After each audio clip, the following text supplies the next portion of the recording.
ஹரஹர சங்கர மகாதேவ. திருச்சிற்றம்பலம். 2024 August மாதம் மேஷ ராசிக்கான பலன்களை பார்ப்போம். சரியா? மேஷ ராசிக்கான ஆகஸ்ட் மாதம் பலனை பார்ப்போம். இந்த மாதம் நீங்கள் எல்லா விஷயத்தையும் நிதானமாகத்தான் நடக்கணும். சரிங்களா? நிதானமாகத்தான் நடக்கணும். சரி, கொஞ்சம் விரிவாக பார்ப்போம். மேச ராசிக்காரர்களுக்கு இந்த மாதம் 10ஆம் வீட்டின் அதிபதியான சனி அதன் சொந்த ராசியில் 11வது வீட்டில் வக்கர நிலையில் இருக்கிறார். நீங்கள் உங்கள் பணியிடத்தில் மிகவும் கடினமாக உழைக்க வேண்டும். புதிய திட்டங்கள் உங்களுக்கு வழங்கப்படும். அதை நீங்கள் அதிக அர்ப்பணிப்புடன் முடிப்பீர்கள். உங்களின் கடின உழைப்பு அனைவராலும் பார்க்கப்படும், மதிக்கப்படும். இரவையும் பகலையும் பாராமல் உங்கள் வேலையை மிகச் சிறப்பாக செய்து குறித்த நேரத்தில் முடிப்பீர்கள்.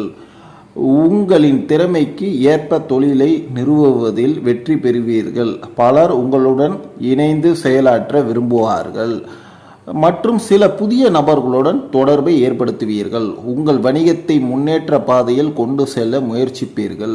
மாத தொடக்கத்தில் உங்கள் பிறந்த ஜாதகத்தின் 5ஆம் வீட்டில் புதன் மற்றும் சுக்கிரன் கிரகங்களின் இருப்பு உங்களை ஒரு நல்ல மாணவராக மாற்றும் மற்றும் உங்கள் மனம் அமைதியாகவும் தூய்மையாகவும் இருக்கும். அன்புடன் அனைத்தையும் புரிந்து கொண்டு மனப்பாடம் செய்து அதில் வெற்றியும் பெறுவீர்கள். 2ஆம் வீட்டிற்கு அதிபதியான சுக்கிரன் 5ஆம் வீட்டில் புதனுடன் நீடிப்பதால் குடும்ப வாழ்க்கையில் மகிழ்ச்சியும் நிலவும்.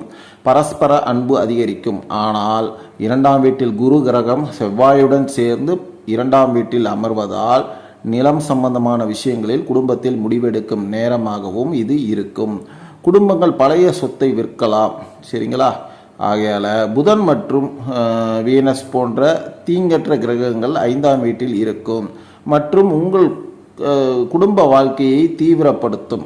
ஆக்சுவலாக அதில் அன்பு வெளிப்படுத்துவீங்க. சரியா? அதே நேரத்தில் சில ஏற்ற இறக்க சூழ்நிலையும் வரும். சரியா? நீங்கள் உங்கள் கணவன் மனைவி இருவருக்கும் இடையே ஒருவருக்கொருவர் நல்ல பழகுவதில் ஒரு நல்ல ஒரு இடத்தை பெறுவீர்கள். ஆமாம், உங்களுக்குள்ளேயே ஒரு ஒரு குட் அண்டர்ஸ்டாண்டிங் ஏற்கனவே இருந்ததை விட இந்த மாதம் உங்களுக்கு அருமையாக இருக்கும். புதிய பரிசுகளை கொண்டு உங்களுக்குடன் கொடுத்து மகிழ்வீர்கள். 7வது வீட்டின் அதிபதியான சுக்கிரன் 5ஆவது வீட்டில் புதனுடன் அமர்ந்து உங்கள் திருமண வாழ்க்கையில் நல்ல விஷயங்களை சேர்ப்பார் புதியவங்களுக்கு. சரியா? புதுசாக குடும்பம் தொடங்குறாங்களே அவங்களுக்கு உங்கள் காதல் கைகூடும் நேரமாகவும் இது அமையும். உங்கள் வாழ்க்கை துணைக்கும் இடையே புதிய காதல் உணர்வு கூட புது புது விஷயங்களாக அமர்வும். சரியா? ஸோ ஒரு அன்பு பல விதங்களில் பரிமாற்றம் செய்து கொள்வீங்க. சரியா? சிறந்த கணவன் மனைவி அப்படின்னு பல பேருக்கு ஒரு முன்னுதாரணமாக இருப்பீங்க. பழைய பிரச்சனைகள் இன்னும் தொடர்வதால் உங்கள் குடும்பத்தில் பழைய பிரச்சனைகள் இன்னும் தொடர்வதால் அவை குறையும். சரிங்களா? நிறைய விஷயங்கள் குறையும். உங்களுக்கிடையேயான தூரத்தை, அதாவது குடும்பத்துக்கும் உங்களுக்கு இடையான தூரத்தை சில விஷயங்கள் குறைக்கும். நீங்கள் மகிழ்ச்சியாக இருப்பீர்கள். ஆமாம், குரு கிரகம் இந்த மாதம் முழுவதும் 6வது வீட்டில் இருப்பதால் நீங்கள் நல்ல விஷயங்களுக்கு செலவிட வேண்டி இருக்கும். நீங்கள் வழிபாடு மற்றும் மத நூல்களை ஓதுவதற்கும் மத ஸ்தலங்களுக்கும் மற்றும் உங்கள் வீட்டின் தேவைகளுக்காகவும் வயதானவர்களின் ஆரோக்கியத்திற்காகவும் நீங்கள் சில செலவுகள் நிச்சயம் செய்ய வேண்டி இருக்கும். உங்கள் ஜாதகத்தின் 5ஆவது வீட்டில் அமர்ந்திருக்கும் போது புதனும் சுக்கிரனும் 11வது வீட்டில் பார்வை இருக்கும். அங்கு இந்த மாதம் முழுவதும் வக்ர சனி இருக்கும். இதன் காரணமாக பணம் சம்பாதிப்பதற்கான உங்கள் முயற்சிகள் தொடரும் மற்றும் உங்கள் வருமானம் நல்ல முறையில் உயரும் கூடிய நிலையும் வரும். தினசரி சம்பாத்தியமும் ஒரு சில நேரங்களில் அதிகரிக்கும். ஆனால் ராகு கிரகம் உங்கள் ஜாதகத்தின் 12ஆம் வீட்டில் இந்த மாதம் முழுவதும் அமர்ந்து உங்கள் செலவுகளை கட்டுப்படுத்துவார். நீங்கள் பணத்தை சேமிக்கவில்லை என்றால் உங்கள் நிதிநிலை கெட்டுவிடும். சரியா? 6ஆம் வீட்டில் கேது 12ஆம் வீட்டில் ராகுவும் இருப்பது உங்கள் மீது கவனக்குறைவை ஏற்படுத்தும். உங்களின் இந்த கவனக்குறைவான மனப்பான்மையை வாழ்க்கையில் உங்கள் உடல்நிலை குறைபாடுகளுக்கு ஒரு பெரிய காரணமாகவே இருக்கும். எனவே உங்கள் உடல்நலம் தொடர்பான பிரச்சனைகளில் நீங்கள் கவனம் செலுத்த வேண்டும். குறிப்பாக உங்கள் கவனக்குறைவு காரணமாக உங்கள் சொந்த தவறுகளால் நீங்கள் நோய்வாய்ப்படலாம். சரியா? ஆகையால்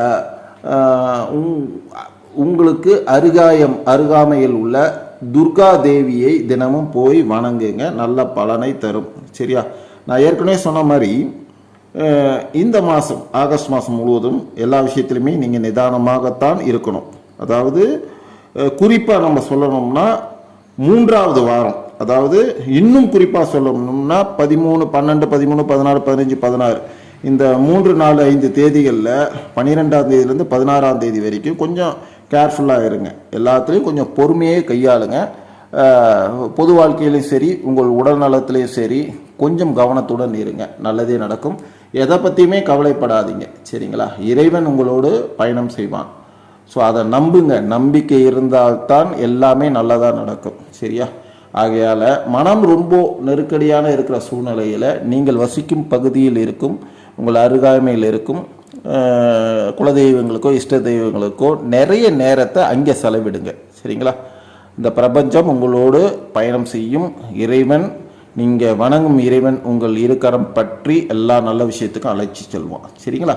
வாழ்க வளமுடன், வாழ்க வளமுடன், வாழ்க வளமுடன். நல்லதே நடக்கட்டும். நாராயணா.